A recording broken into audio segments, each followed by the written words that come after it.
Chapitre 9. 3 mois s'étaient écoulés. Le divorce de Duroy venait d'être prononcé. Sa femme avait repris son nom de Forestier, et comme les Walter devaient partir le 15 juillet pour Trouville, on décida de passer une journée à la campagne avant de se séparer. On choisit un jeudi, et on se mit en route dès 9h du matin, dans un grand landau de voyage à 6 places, attelé en poste à 4 chevaux. On allait déjeuner à Saint-Germain, au pavillon Henri IV.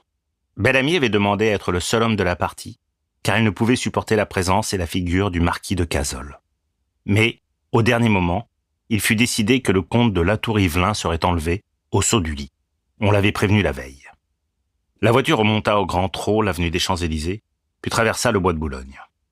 Il faisait un admirable temps d'été, pas trop chaud. Les hirondelles traçaient sur le bleu du ciel de grandes lignes courbes qu'on croyait voir encore quand elles étaient passées. Les 3 femmes se tenaient au fond du landau, la mère entre ses 2 filles, et les 3 hommes, à reculons, Walter entre les 2 invités. On traversa la Seine, on contourna le mont Valérien, puis on gagna Bougival pour longer ensuite la rivière jusqu'au Pec. Le comte de Latour-Ivelin, un homme un peu mûr à longs favoris légers, dont le moindre souffle d'air agitait les pointes, ce qui faisait dire à Duroy, il obtient de jolis effets de vent dans sa barbe, contemplait Rose tendrement. Ils étaient fiancés depuis 1 mois. Georges, fort pâle, regardait souvent Suzanne, qui était pâle aussi. Leurs yeux se rencontraient, semblaient se concerter, se comprendre, échanger secrètement une pensée, puis se fuyaient. Madame Walter était tranquille, heureuse. Le déjeuner fut long. Avant de repartir pour Paris, Georges proposa de faire un tour sur la terrasse. On s'arrêta d'abord pour examiner la vue. Tout le monde se mit en ligne le long du mur et on s'extasia sur l'étendue de l'horizon. La Seine, au pied d'une longue colline, coulait vers Maisons Laffitte, comme un immense serpent couché dans la verdure. À droite, sur le sommet de la côte, l'aqueduc de Marly projetait sur le ciel son profil énorme de chenilles à grandes pattes, et Marly disparaissait, au-dessous, dans un épais bouquet d'arbres. Par la plaine immense qui s'étendait en face, on voyait des villages, de place en place. Les pièces d'eau du Vésinet faisaient des taches nettes et propres dans la maigre verdure de la petite forêt. À gauche, tout au loin, on apercevait en l'air le clocher pointu de Sartrouville. Walter déclara « On ne peut trouver nulle part au monde un semblable panorama. Il n'y en a pas un pareil en Suisse. » Puis on se mit en marche doucement pour faire une promenade et jouir un peu de cette perspective. Georges et Suzanne restèrent en arrière. Dès qu'ils furent écartés de quelques pas, il lui dit d'une voix basse et contenue « Suzanne, je vous adore.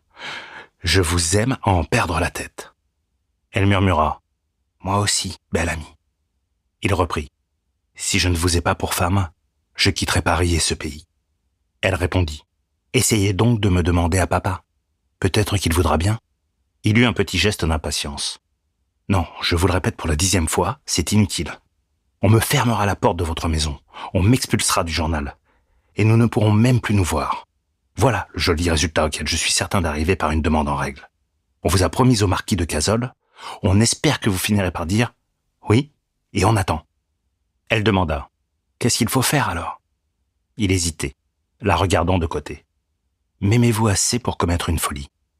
Elle répondit résolument « Oui, une grande folie ? Oui, la plus grande des folies ? Oui. Aurez-vous aussi assez de courage pour braver votre père et votre mère ? Oui. Bien vrai ? Oui. Eh bien, il y a un moyen, un seul. Il faut que la chose vienne de vous et pas de moi. Vous êtes une enfant gâtée, on vous laisse tout dire, on ne s'étonnera pas trop d'une audace de plus de votre part. Écoutez donc. Ce soir, en rentrant, vous irez trouver votre maman, d'abord, votre maman toute seule, et vous lui avouerez que vous voulez m'épouser. Elle aura une grosse émotion et une grosse colère. Suzanne l'interrompit. « Oh, maman voudra bien. » Il reprit vivement. « Non, vous ne la connaissez pas. Elle sera plus fâchée et plus furieuse que votre père. Vous verrez comme elle refusera. Mais vous tiendrez bon, vous ne céderez pas. Vous répéterez que vous voulez m'épouser, moi, seul, rien que moi. Le ferez-vous ? Je le ferai. Et en sortant de chez votre mère, vous direz la même chose à votre père, d'un air très sérieux et très décidé. Oui, oui. Et puis, c'est là que ça devient grave. Si vous êtes résolu, bien résolu à être ma femme, ma chère petite Suzanne, je vous enlèverai. » Elle eut une grande secousse de joie et faillit battre des mains. « Oh, Quel bonheur! Vous m'enlèverez? Quand ça m'enlèverez-vous? Toute la vieille poésie des enlèvements nocturnes, des chaises de poste, des auberges, toutes les charmantes aventures des livres lui passèrent d'un coup dans l'esprit, comme un songe enchanteur prêt à se réaliser. Elle répéta « Quand ça m'enlèverez-vous » Il répondit très bas « Mais ce soir, cette nuit ?» Elle demanda frémissante « Et où irons-nous? Ça, c'est mon secret. Réfléchissez à ce que vous faites. Songez bien qu'après cette fuite, vous ne pourrez plus être que ma femme. C'est le seul moyen, mais il est très dangereux pour vous. » Elle déclara « Je suis décidée. Où vous retrouverai-je? Vous pourrez sortir de l'hôtel, toute seule? Oui, je sais ouvrir la petite porte. Eh bien, quand le concierge sera couché, vers minuit, venez me rejoindre, place de la Concorde. Vous me trouverez dans un fiacre arrêté en face du ministère de la Marine. J'irai. Bien vrai? Bien vrai. » Il lui prit la main et la serra. « Oh, que je vous aime! Comme vous êtes bonne et brave. Alors, vous ne voulez pas épouser Monsieur de Cazolles? Oh, non! Votre père s'est beaucoup fâché quand vous avez dit non? Je crois bien. Il voulait me remettre au couvent. Vous voyez qu'il est nécessaire d'être énergique. Je le serai. » Elle regardait le vaste horizon, la tête pleine de cette idée d'enlèvement. Elle irait plus loin que là-bas, avec lui. Elle serait enlevée. Elle était fière de ça. Elle ne songeait guère à sa réputation, à ce qui pouvait lui arriver d'infâme. Le savait-elle même? Le soupçonnait-elle?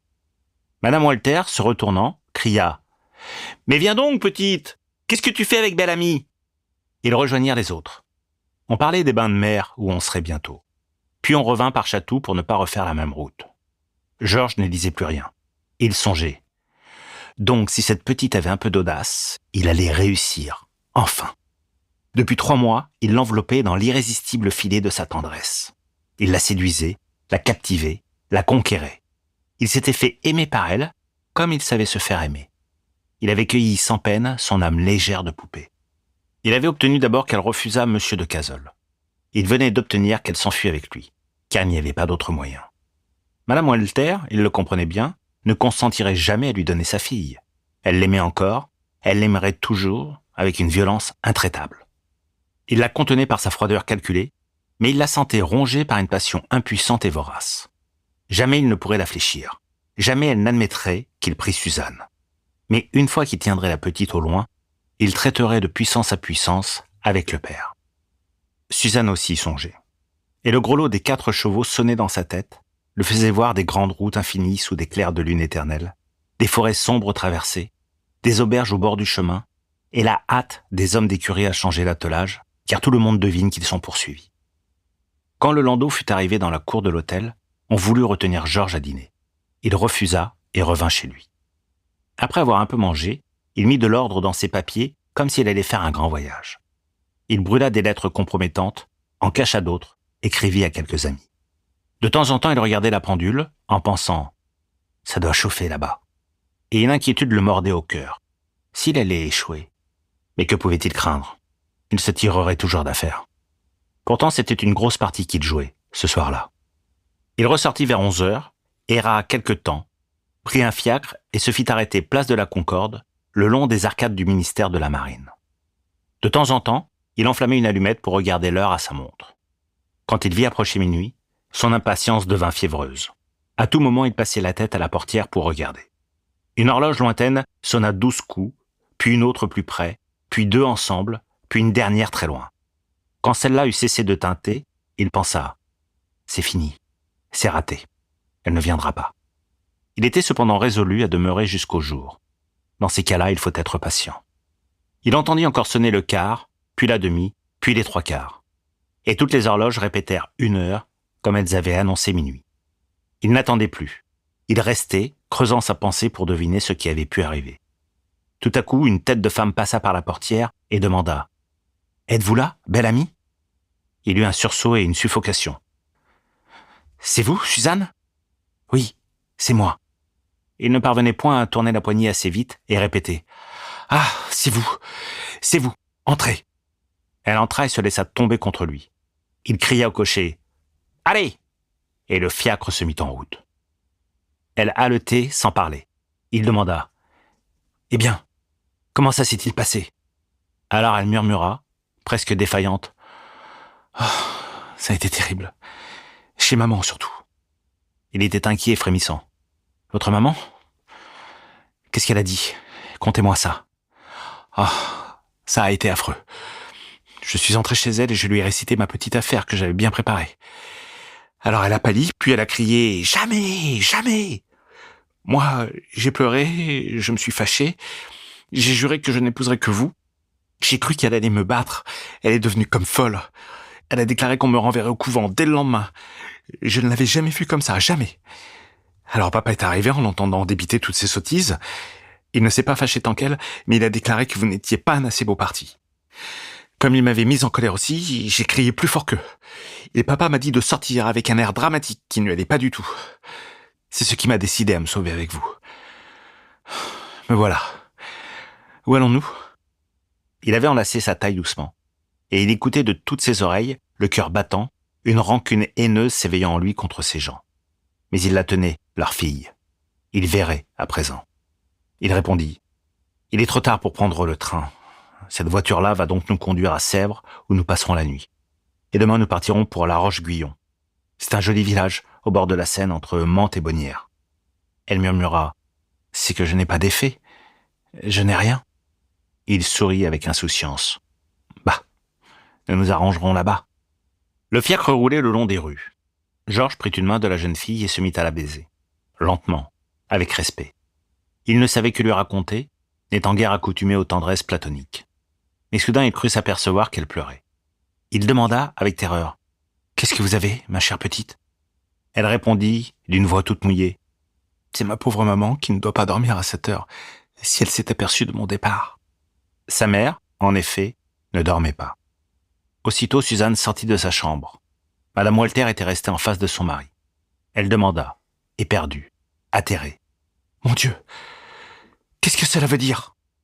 Walter cria, furieux. « Ça veut dire que cet intrigant l'a enjolé.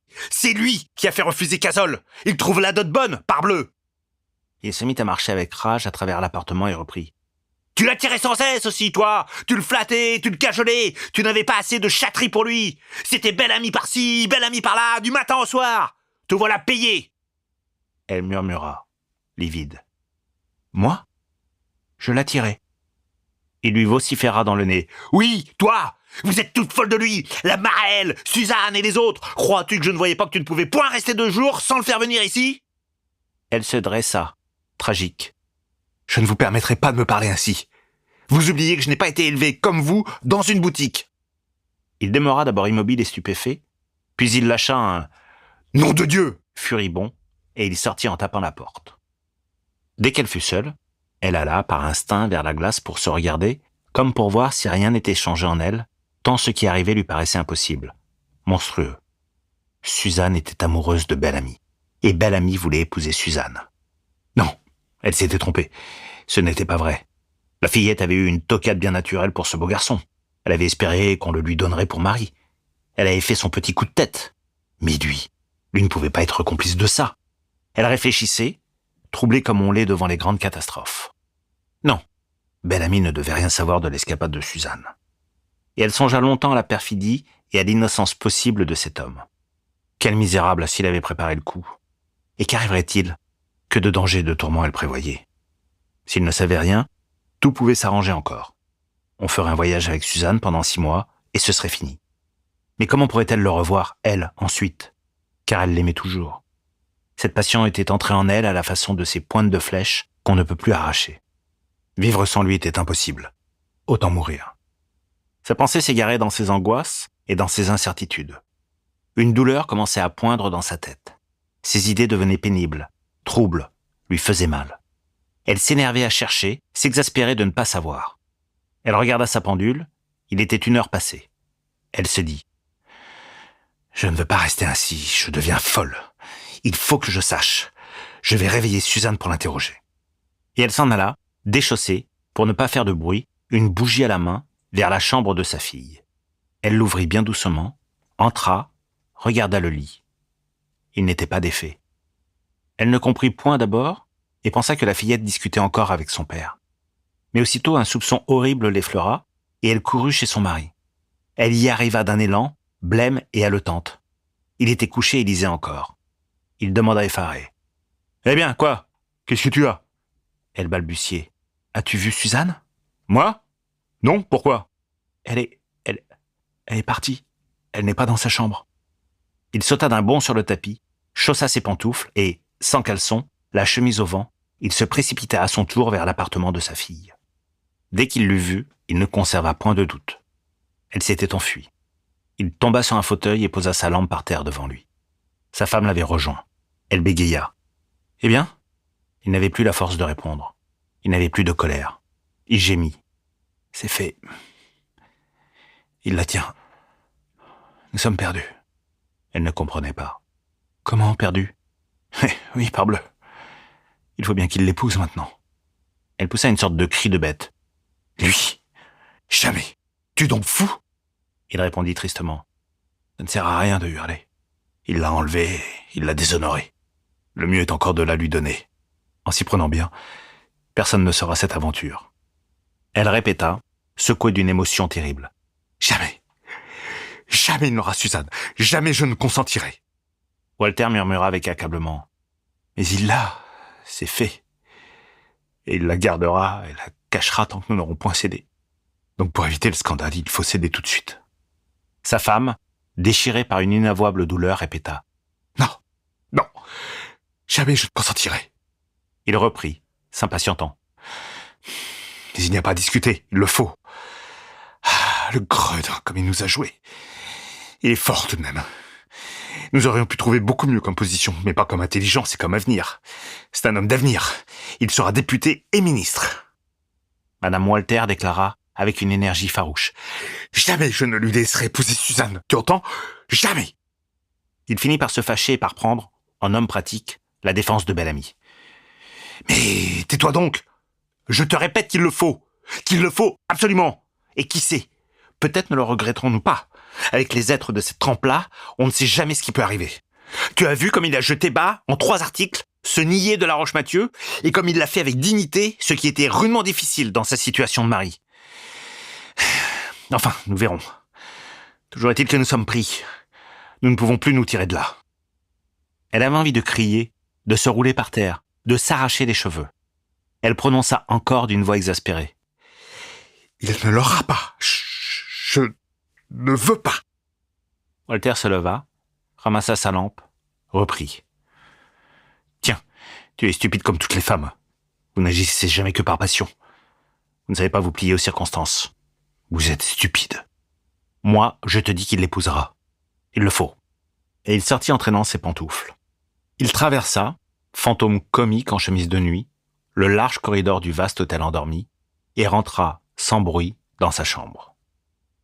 Madame Walter restait debout, déchirée par une intolérable douleur. Elle ne comprenait pas encore bien, d'ailleurs. Elle souffrait seulement. Puis il lui sembla qu'elle ne pourrait pas demeurer là, immobile, jusqu'au jour. Elle sentait en elle un besoin violent de se sauver, de courir devant elle, de s'en aller, de chercher de l'aide, d'être secourue. Elle cherchait qui elle pourrait bien appeler à elle. Quel homme ? Elle n'en trouvait pas. Un prêtre, oui, un prêtre. Elle se jetterait à ses pieds, lui avouerait tout, lui confesserait sa faute et son désespoir. Il comprendrait, lui, que ce misérable ne pouvait pas épouser Suzanne, et il empêcherait cela. Il lui fallait un prêtre, tout de suite. Mais où le trouver ? Où aller ? Pourtant, elle ne pouvait rester ainsi. Alors passa devant ses yeux, ainsi qu'une vision, l'image sereine de Jésus marchant sur les flots. Elle le vit comme elle le voyait en regardant le tableau. Donc il l'appelait. Il lui disait « Venez à moi, venez vous agenouiller à mes pieds. Je vous consolerai et je vous inspirerai ce qu'il faut faire. » Elle prit sa bougie, sortit et descendit pour gagner la serre. Le Jésus était tout au bout, dans un petit salon confirmé par une porte vitrée, afin que l'humidité des terres ne détériorât point la toile. Cela faisait une sorte de chapelle dans une forêt d'arbres singuliers. Quand Madame Walter entra dans le jardin d'hiver, ne l'ayant jamais vu que plein de lumière, elle demeura saisie devant sa profondeur obscure. Les lourdes plantes des pays chauds épaississaient l'atmosphère de leur haleine pesante. Et les portes n'étant plus ouvertes, l'air de ce bois étrange, enfermé sous un dôme de verre, entrait dans la poitrine avec peine, étourdissait, grisait, faisait plaisir et mal, donnait à la chair une sensation confuse de volupté énervante et de mort. La pauvre femme marchait doucement, émue par les ténèbres où apparaissaient, à la lueur errante de sa bougie, des plantes extravagantes, avec des aspects de monstres, des apparences d'êtres, des difformités bizarres. Tout d'un coup, elle aperçut le Christ. Elle ouvrit la porte qui le séparait d'elle et tomba sur les genoux. Elle le pria d'abord éperdument, balbutiant des mots d'amour, des invocations passionnées et désespérées. Puis, l'ardeur de son appel se calmant, elle leva les yeux vers lui et demeura saisie d'angoisse. Il ressemblait tellement à Bel-Ami, à la clarté tremblante de cette seule lumière l'éclairant à peine et d'en bas, que ce n'était plus Dieu, c'était son amant qui la regardait. C'était ses yeux, son front, l'expression de son visage, son air froid et hautain. Elle balbutiait « Jésus, Jésus, Jésus » et le mot « Georges » lui venait aux lèvres. Tout à coup, elle pensa qu'à cette heure même, Georges, peut-être, possédait sa fille. Il était seul avec elle, quelque part, dans une chambre. Lui, avec Suzanne. Elle répétait « Jésus, Jésus ». Mais elle pensait à eux, à sa fille et à son amant. Ils étaient seuls, dans une chambre, et c'était la nuit. Elle les voyait. Elle les voyait si nettement qu'ils se dressaient devant elle, à la place du tableau. Ils se souriaient, ils s'embrassaient, la chambre était sombre, le lit entrouvert. Elle se souleva pour aller vers eux, pour prendre sa fille par les cheveux et l'arracher à cette étreinte. Elle allait la saisir à la gorge, l'étrangler, sa fille qu'elle haïssait, sa fille qui se donnait à cet homme. Elle la touchait, ses mains rencontrèrent la toile, elle heurtait les pieds du Christ. Elle poussa un grand cri et tomba sur le dos. Sa bougie, renversée, s'éteignit. Que se passa-t-il ensuite? Elle rêva longtemps des choses étranges, effrayantes. Toujours Georges et Suzanne passaient devant ses yeux, enlacés, avec Jésus-Christ qui bénissait leur horrible amour. Elle sentait vaguement qu'elle n'était point chez elle. Elle voulait se lever, fuir, elle ne le pouvait pas. Une torpeur l'avait envahie, qui liait ses membres et ne lui laissait que sa pensée en éveil. Trouble cependant, torturée par des images affreuses, irréelles, fantastiques, perdue dans un songe malsain. Le songe étrange et parfois mortel que font entrer dans les cerveaux humains les plantes endormeuses des pays chauds, aux formes bizarres et aux parfums épais. Le jour venu, on ramassa Madame Walter, étendue sans connaissance, presque asphyxiée, devant Jésus marchant sur les flots. Elle fut si malade qu'on craignit pour sa vie. Elle ne reprit que le lendemain l'usage complet de sa raison. Alors, elle se mit à pleurer. La disparition de Suzanne fut expliquée aux domestiques par un envoi brusque au couvent. Et M. Walter répondit à une longue lettre de Duroy en lui accordant la main de sa fille. Bel-Ami avait jeté cette épître à la poste au moment de quitter Paris, car il l'avait préparée d'avance le soir de son départ. Il y disait, en termes respectueux, qu'il aimait depuis longtemps la jeune fille, que jamais aucun accord n'avait eu lieu entre eux, mais que la voyant venir à lui, en toute liberté, pour lui dire « Je serai votre femme », il se jugeait autorisé à la garder, à la cacher même, jusqu'à ce qu'il eût obtenu une réponse des parents dont la volonté légale avait pour lui une valeur moindre que la volonté de sa fiancée. Il demandait que M. Walter répondît poste restante, un ami devant lui faire parvenir la lettre. Quand il eut obtenu ce qu'il voulait, il ramena Suzanne à Paris et la renvoya chez ses parents, s'abstenant lui-même de paraître avant quelque temps. Ils avaient passé 6 jours au bord de la Seine, à la Roche-Guyon. Jamais la jeune fille ne s'était tant amusée. Elle avait joué à la bergère. Comme il la faisait passer pour sa sœur, ils vivaient dans une intimité libre et chaste, une sorte de camaraderie amoureuse. Il jugeait habile de la respecter. Dès le lendemain de leur arrivée, elle acheta du linge et des vêtements de paysanne, et elle se mit à pêcher à la ligne, la tête couverte d'un immense chapeau de paille orné de fleurs des champs. Elle trouvait le pays délicieux. Il y avait là une vieille tour et un vieux château où l'on montrait d'admirables tapisseries. Georges, vêtu d'une vareuse achetée toute faite chez un commerçant du pays, promenait Suzanne, soit à pied, le long des berges, soit en bateau. Ils s'embrassaient à tout moment, frémissants, elle innocente et lui prête à succomber. Mais il savait être fort, et quand il lui dit « Nous retournerons à Paris demain. Votre père m'accorde votre main », elle murmura naïvement « Déjà ? Ça m'amusait tant d'être votre femme. »